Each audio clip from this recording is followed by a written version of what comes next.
দেশে এক দশকে দ্বিগুণ হয়েছে কিডনি রোগী। বর্তমানে কিডনি বিকল হয়েছে এমন প্রায় 4 কোটি। দাতা পর্যাপ্ত নয়। কিডনি প্রতিস্থাপনের অভাবে 80% রোগীরই মৃত্যু হয়। চিকিৎসকরা বলছেন, এমন অবস্থায় প্রতিরোধ ও দ্রুত শনাক্তকরণের পাশাপাশি মৃত দাতার কাছ থেকে কিডনি সংগ্রহ করে প্রতিস্থাপন পদ্ধতিতে উৎসাহী করে তোলার তাগিদ দেয়া হয়েছে। জাতীয় কিডনি ইনস্টিটিউটে নিয়মিত ডায়ালাইসিস করতে আসেন ৪৩ বছরের মাসুদুর রহমান। ৯ বছর আগেই তার দুটো কিডনি বিকল হতে শুরু করে। তার স্ত্রী জানান, এখন পর্যন্ত পরিবার বা বাইরে থেকে মেলেনি কোনো কিডনি দাতা। টাকা নিয়ে আমার প্রবলেম ছিল না।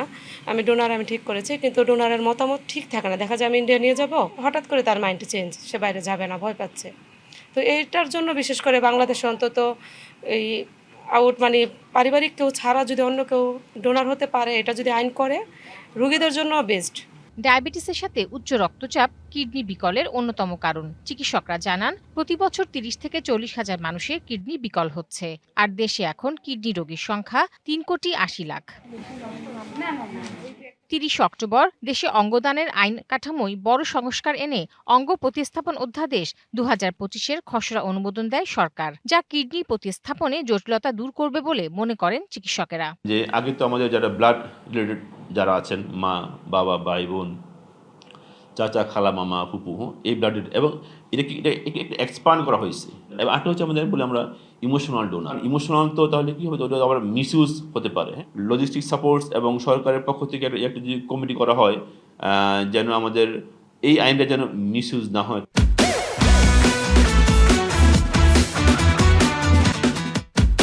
১৯৮২ সালে দেশে প্রথম কিডনি প্রতিস্থাপন করা হয় বাংলাদেশ মেডিকেল বিশ্ববিদ্যালয়ে। তবে সরকারি হাসপাতালে যত কিডনি প্রতিস্থাপন হয়েছে তার চেয়ে এ পর্যন্ত ২,০০০-এর বেশি কিডনি প্রতিস্থাপন করেছেন সিকেডি হাসপাতালের অধ্যাপক ডাক্তার মোহাম্মদ কামরুল ইসলাম। আমাদের কিন্তু ক্যাডাভার ট্রান্সপ্লান্টের দিকে যেতেই হবে। আমার এই দেহটা কেন কবরে পচাবো? আমার এই অঙ্গটা যদি একজন অসুস্থ মানুষ সুস্থ হয়ে যায়, এর থেকে ভালো কাজ কি আর আছে? কিডনি রোগী আমার দুটো কিডনি রোগীকে পেতে পারে, একটা লিভার 2 ভাগ করে 2 জন লিভার রোগীকে পেতে পারে, হার্ট পেতে পারে, লাংস পেতে পারে, কতগুলি অর্গান, প্রায় 14 জন পথযাত্রী রোগীকে সারিয়ে তোলা সম্ভব। প্রত্যেকটা ইসলামিক কান্ট্রিতেই কিন্তু ক্যাডাভার ট্রান্সপ্লান্ট চালু আছে। আমাদের দেশে এটা হওয়া উচিত। কিডনি দান ও প্রতিস্থাপন নিয়ে জনসচেতনতা তৈরি, আইন সহজ করা এবং মৃতদেহের অঙ্গদান সম্পর্কে ধর্মীয় ও সামাজিক সীমাবদ্ধতা দূর করার উপর জোর দিয়েছেন চিকিৎসকেরা। Tahsina Jessy, DBC news, Dhaka.